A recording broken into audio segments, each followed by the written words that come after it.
আজকে আমরা ক্লাস 10-এর জীবনবিজ্ঞানের দ্বিতীয় অধ্যায় জীবনের প্রবাহমানতার মিওসিস অংশ নিয়ে আলোচনা করছি।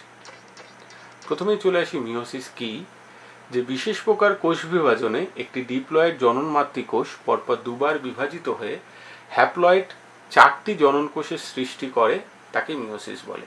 ধরা যাক এটা একটা ডিপ্লয়েড কোষ, সেটা বিভাজিত হয়ে প্রথমেই যে বিভাজনটা হবে, প্রথমবারের বিভাজনটাকে বলা হয় মিওসিস 1।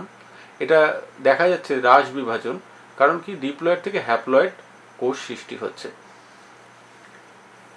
এই হ্যাপ্লয়েড কোষগুলি আবার যে বিভাজন করছে সেটাকে মিওসিস 2 বলা হচ্ছে। এটা সময় বিভাজন, কারণ হ্যাপ্লয়েড থেকে আর ক্রোমোজোম সংখ্যার ঘাটতি হচ্ছে না, ক্রোমোজোম সংখ্যা একই থাকছে এবং দুটি থেকে আবার বিভাজিত হওয়ার ফলে 4টি কোষ উৎপন্ন হচ্ছে। অর্থাৎ ডিপ্লয়েড একটি জননমাতৃ কোষ থেকে দুবার বিভাজনের ফলে 4টি হ্যাপ্লয়েড কোষের সৃষ্টি হচ্ছে এই মিওসিস কোষ বিভাজনের মাধ্যমে। জননমাতৃ কোষে মিওসিস কোষ বিভাজনের ফলে প্রাণীদের ক্ষেত্রে গ্যামেট উৎপন্ন হয়, যৌন জননকারী প্রাণীদের ক্ষেত্রে গ্যামেট উৎপন্ন হয়, যেমন পুরুষদের ক্ষেত্রে শুক্রাণু, স্ত্রীদের ক্ষেত্রে ডিম্বাণু, এগুলো তৈরি হয়। আবার উদ্ভিদদের ক্ষেত্রে অযৌন জননকারী উদ্ভিদদের ক্ষেত্রে অযৌন জননের যে একক রেণু বা স্পোর সেটা তৈরি হয়, এবং যৌন জননকারী উদ্ভিদদের ক্ষেত্রে পুং গ্যামেট হিসেবে পরাগরেণু এবং স্ত্রী গ্যামেট হিসেবে ডিম্বাণু এই মিওসিস কোষ বিভাজনের ফলেই সৃষ্টি হয়। মিওসিস কোষ বিভাজনের যে দশাগুলো রয়েছে সেটা হচ্ছে মিওসিস 1, এটা হ্রাস বিভাজন, একটু আগে আলোচনা করলাম। মিওসিস 2, এই দুটোর মাঝে একটা স্বল্পস্থায়ী দশা আছে, তাকে ইন্টারকাইনেসিস বলে। মাইটোসিসের মতো এইখানে নিউক্লিয়াসের বিভাজনের যে দশাগুলো তাদের নাম প্রোফেজ, মেটাফেজ, অ্যানাফেজ, টেলোফেজই আছে। তবে মিওসিস 1-এর প্রোফেজ, মেটাফেজ, অ্যানাফেজ, টেলোফেজকে যথাক্রমে প্রোফেজ 1, মেটাফেজ 1, অ্যানাফেজ 1, টেলোফেজ 1, এবং মিওসিস 2-এর ক্ষেত্রে প্রোফেজ 2, মেটাফেজ 2, অ্যানাফেজ 2, টেলোফেজ 2 বলা হয়। এর মধ্যে প্রোফেজ 1 হচ্ছে, মিওসিস 1-এর প্রোফেজ 1 হচ্ছে সব থেকে দীর্ঘস্থায়ী দশা, সব থেকে জটিল দশা এবং গুরুত্বপূর্ণ দশা। এর 5টা উপদশা আছে: leptotene, zygotene, pachytene, diplotene, diakinesis. Class 10-এর সিলেবাসে মিওসিসের ডিটেল আলোচনা করার স্কোপ নেই, তবে প্রধান বৈশিষ্ট্যগুলো আমরা দেখে নিই। মিওসিস কোষ বিভাজন দুটি পর্যায়ে ঘটে, যথা মিওসিস 1 ও মিওসিস 2। এদের মধ্যবর্তী ক্ষণস্থায়ী দশাকে ইন্টারকাইনেসিস বলে। তবে এই দশায় ডিএনএ রেপ্লিকেশন হয় না। ইন্টারফেজে যেমন ডিএনএ রেপ্লিকেশন হয়, ডিএনএ সংশ্লেষ হয়, এক্ষেত্রে কিন্তু ইন্টারকাইনেসিসে কোনো ডিএনএ রেপ্লিকেশন হয় না, ফলে ডিএনএর পরিমাণ কিন্তু বৃদ্ধি পায় না। মিওসিস 1-এর প্রোফেজ 1 সর্বাপেক্ষা দীর্ঘস্থায়ী, জটিল ও তাৎপর্যপূর্ণ দশা। এর 5টি উপদশা আছে। 3 নম্বর, মেটাফেজ 1-এর মাইটোসিসের মতো মেটাফেজ প্লেট গঠন হয় হোমোলোগাস ক্রোমোজোম দ্বারা। অর্থাৎ মেটাফেজ প্লেটগুলো যখন তৈরি করছে, মাইটোসিসে কি হয়, একটাই ক্রোমোজোম থাকে মেটাফেজ প্লেটে একটা সারিতে, এবং তার মধ্যে দুটো ক্রোমাটিড থাকে, যে দুটো ক্রোমাটিড পরে অপত্য ক্রোমোজোম তৈরি করে, তাদের মধ্যে একটা করে ডিএনএ আছে, তারা 2 মেরুতে চলে যায়, ক্রোমোজোম সংখ্যা হ্রাস পায় না, একই থাকে।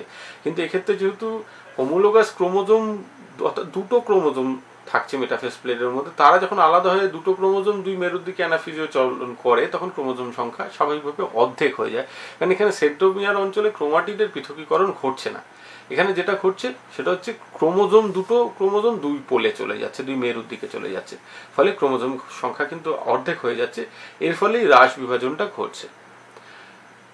মিওসিস 2-এর মাইটোসিসের অনুরূপ এক্ষেত্রে অর্ধেক ক্রোমোজোম সংখ্যা বিশিষ্ট কোষ দুটি সমবিভাজন, অর্থাৎ হ্যাপ্লয়েড সমবিভাজনের ফলে হ্যাপ্লয়েড 4টি অপত্য জননকোষের সৃষ্টি হয়। আর মিওসিস 1-এর তৃতীয় যে উপদশা প্যাকাইটিন, তাতে অত্যন্ত গুরুত্বপূর্ণ একটা ঘটনা ঘটে, যার নাম ক্রসিং ওভার। এর ফলে ক্রোমোজোমের জিনের নতুন পুনর্বিন্যাস বা রিকম্বিনেশন ঘটে।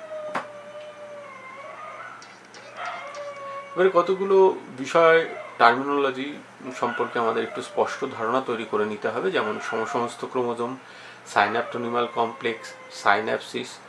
এই সবুজ রঙের ক্রোমোজোমটা ধরা যাক পিতার থেকে আগত, আর এইটা মাতার থেকে প্রাপ্ত, এই বেগুনি রঙের ক্রোমোজোমটা। এই দুটো ক্রোমোজোম, একটি তাহলে পিতার থেকে প্রাপ্ত, একটি মাতার থেকে প্রাপ্ত, একই আকৃতির, একই প্রকৃতির, কারণ একই ধরনের জিন ধারণ করে। এরা দেখা যাবে মিওসিস 1-এর প্রোফেজ 1-এর জাইগোটিন উপদশায় কাছাকাছি আসছে, এবং সাইন্যাপটোনিমাল কমপ্লেক্স বলে ত্রিস্তরীয় একটি প্রোটিন আবরণীর মাধ্যমে এরা জোর বাঁধছে।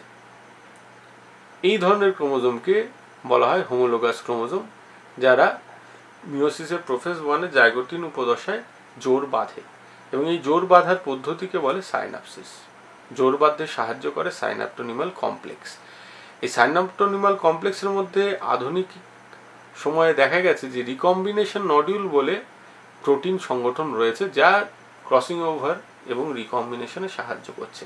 ক্লাস 10-এ এটুকু জানলেই হবে, ডিটেলটা আরও উঁচু ক্লাসে তোমরা জানবে। আরেকটা বিষয় বলে রাখি, তোমরা এর আগে পড়েছো সাইন্যাপস। সাইন্যাপস হচ্ছে দুটি নিউরনের মধ্যবর্তী স্থান, অত্যন্ত আনুবীক্ষণিক ফাঁকা স্থান, যার মধ্যে দিয়ে একটি নিউরন থেকে স্নায়ু উদ্দীপনা পরবর্তী নিউরনে প্রবাহিত হয়। তাহলে সেটা ছিল সাইন্যাপস। আর এইখানে যে ক্রোমোজোম জোর বাঁধছে মিওসিস কোষ বিভাজনের সময়, সেটা কিন্তু সাইন্যাপসিস। এই দুটো টার্ম গুলিয়ে যেতে পারে, একটু মনে রাখা দরকার। এবার বিষয়গুলো লেখা আছে, সেটা একটু পড়ে দিচ্ছি। একটি পিতার ও একটি মাতার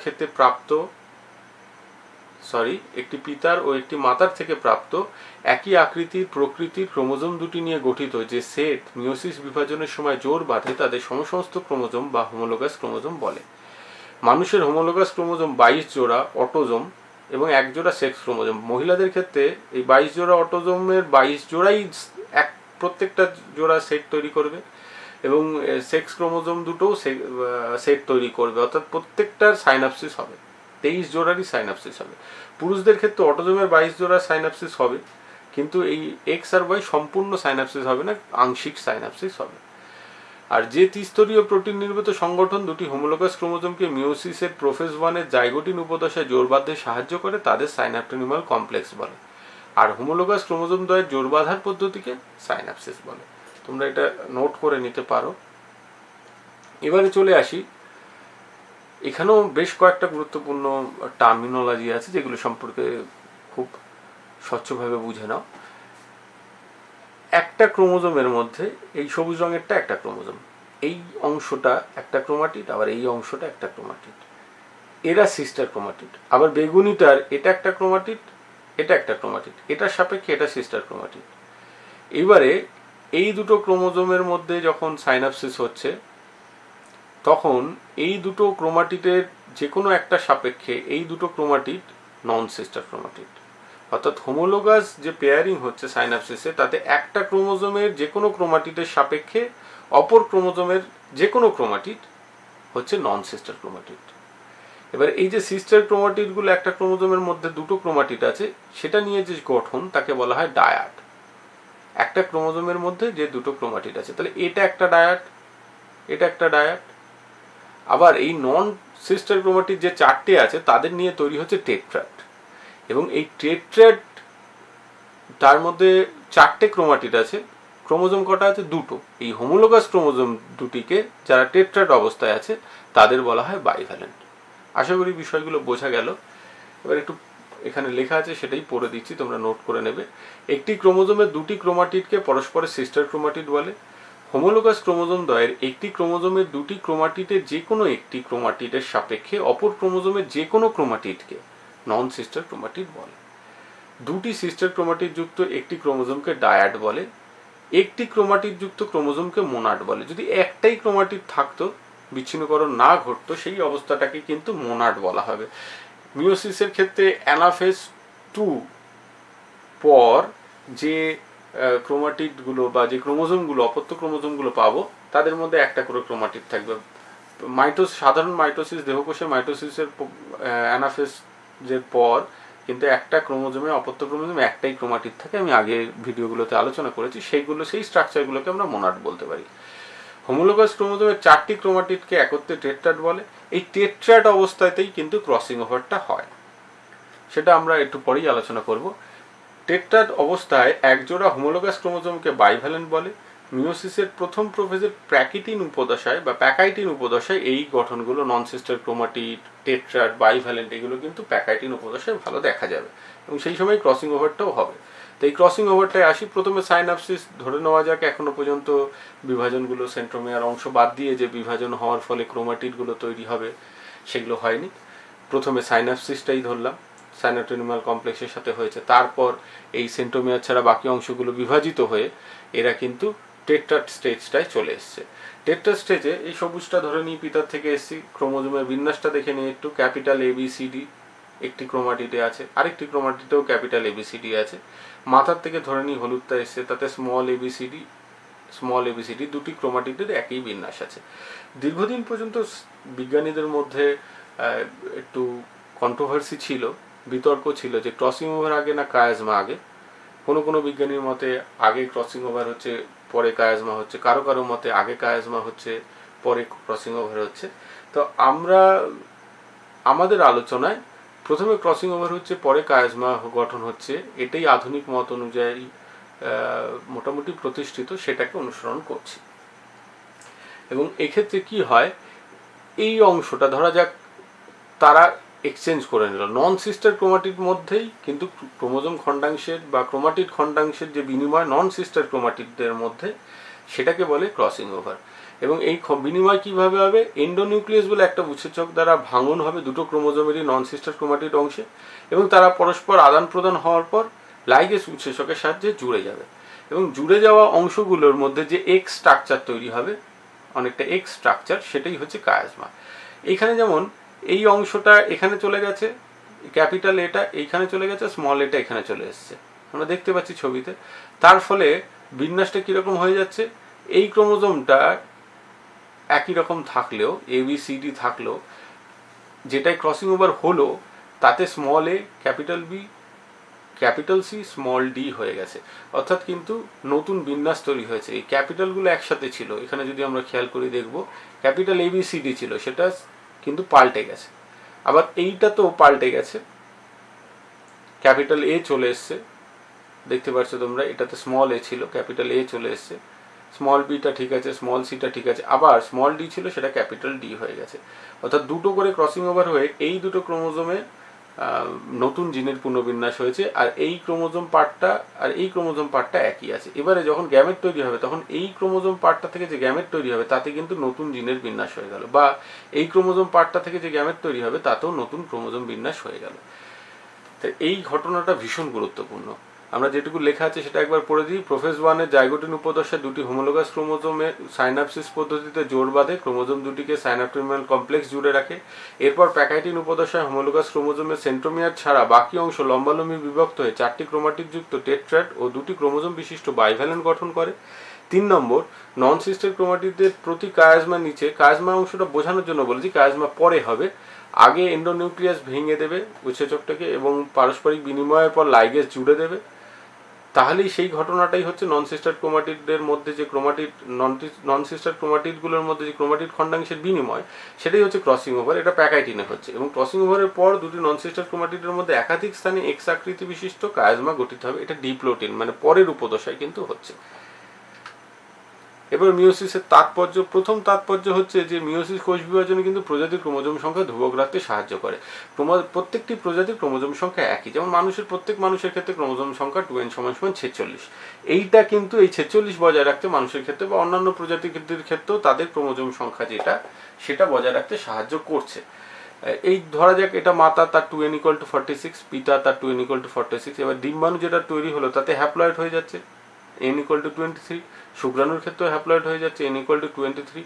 এদের যখন মিলন হচ্ছে ফার্টিলাইজেশন বা নিষেকের ফলে যে জাইগোট তৈরি হচ্ছে তাতে 2n, কন্যা সন্তান হোক আবার পুত্র সন্তানই হোক, তাতে 2n = 46 হচ্ছে। অর্থাৎ ক্রোমোজোম সংখ্যা কিন্তু প্রজাতির ক্ষেত্রে ধ্রুবক রাখতে সাহায্য করছে এই মিওসিস কোষ বিভাজন। যদি এরকম না হতো, যদি 2n থেকে ডিপ্লয়েড সংখ্যকই ডিম্বাণু এবং শুক্রাণু তৈরি হতো, তাদের ক্রোমোজোম সংখ্যা যদি ডিপ্লয়েডই থাকতো, তাহলে কিন্তু একটা সমস্যা দেখা যেত যে যে প্রজাতিটা তৈরি হতো এদের মিলনে, গ্যামেট দুটোর মিলনে, সেটা কিন্তু টেট্রাপ্লয়েড বা 4n বিশিষ্ট হয়ে যেত এবং ক্রোমোজোম সংখ্যা 92 হয়ে যেত। এবার ক্রোমোজোম সংখ্যা পার্থক্য হওয়ার জন্য ভিন্ন প্রজাতির সৃষ্টি হয়ে যেত। প্রত্যেক প্রজন্মে কিন্তু ভিন্ন ভিন্ন প্রজাতির সৃষ্টি হতো, প্রজাতির অস্তিত্ব থাকতো না, এবং প্রজাতির মধ্যে যে ক্রোমোজোম সংখ্যা ধ্রুবক রাখা প্রয়োজন সেটাও সম্ভব হতো না। এবার প্রজাতির ক্রোমোজোম সংখ্যা ধ্রুবক, এই কথাগুলি লেখা আছে। মিওসিস বিভাজনে ডিপ্লয়েড জীবে যে জনন কোষ উৎপন্ন করে তার ক্রোমোজোম সংখ্যা হ্যাপ্লয়েড, যৌন জননে দুটি হ্যাপ্লয়েড গ্যামেট মিলিত হয়ে আবার ডিপ্লয়েড অপত্যজীব সৃষ্টি করে। মিওসিসের মাধ্যমে ডিপ্লয়েড গ্যামেট উৎপন্ন হলে অপত্যজীবে 4n ক্রোমোজোম বিশিষ্ট হতো। এইভাবে প্রতি এক প্রজন্মে ক্রোমোজোম সংখ্যা দ্বিগুণ হয়ে যেত এবং প্রজাতির ক্রোমোজোম সংখ্যা ধ্রুবক থাকতো না। এটা ক্রস দেওয়া আছে, এটা নয়, কিন্তু এটা ফলো করতে হবে, আসলে এই বাদিকেরটা হয়। এবার জিনগত প্রকরণ সৃষ্টি ও অভিব্যক্তি। মিওসিস ক্রসিং ওভারের একটু আগে আলোচনা করেছি। ক্রসিং ওভারের ফলে জিনের নতুন পুনঃসজ্জা হচ্ছে, অর্থাৎ রিকম্বিনেশন হচ্ছে, যা অপত্য জনন কোষ বা গ্যামেটে পরিবর্তন আনে এবং বংশ পরম্পরায় সঞ্চারিত হয়ে পরবর্তী প্রজন্মের জীবে প্রকরণ ঘটায়। একাধারে এই প্রকরণ পরিবর্তিত পরিবেশে জীবেদের অভিযোজনে সাহায্য করছে। পরিবর্তিত পরিবেশের পরিবর্তিত বৈশিষ্ট্যগুলো নিয়ে যে জীবগুলো আছে তারা নিজেরা হয়তো মানিয়ে নিতে পারছে, এইটাই কিন্তু অভিযোজন। আবার আরেক দিকে কি করছে না, এই যে প্রকরণ, ছোট ছোট যে প্রকরণের ফলে যে পুঞ্জীভূত নতুন নতুন বৈশিষ্ট্য, তার ফলে একেবারে প্রথম থেকে শুরু করে বেশ কয়েক প্রজন্ম পরে, অনেকগুলো প্রজন্ম পরেই দেখা যাবে বেশ অনেকটা পরিবর্তন ঘটে গেছে। এই অনেকটা পরিবর্তনের ফলে কিন্তু নতুন প্রজাতির সৃষ্টি হয়ে যাবে। এই নতুন প্রজাতির সৃষ্টি হওয়াই হচ্ছে অভিব্যক্তি। এছাড়া গ্যামেট উৎপাদনের কথা তো আমরা পড়েছি। যৌনজননকারী জীবে গ্যামেট, শুক্রাণু ও ডিম্বাণু উৎপাদন মিওসিস কোষ বিভাজনের মাধ্যমে ঘটে। যৌনক্রম বজায় রাখা উদ্ভিদের ক্ষেত্রে দেখব আমরা যে হ্যাপ্লয়েড এবং ডিপ্লয়েড দশার মধ্যে জীবনচক্রটা পর্যায়ক্রমিক আবর্তন করে, এটাকে যৌনক্রম বা অল্টারনেশন অফ জেনারেশন বলে। উদ্ভিদের ডিপ্লয়েড স্পোরোফাইট দশা থেকে মিওসিসের মাধ্যমে হ্যাপ্লয়েড গ্যামেটোফাইট দশার সৃষ্টি হয় ও যৌনক্রম বজায় থাকে।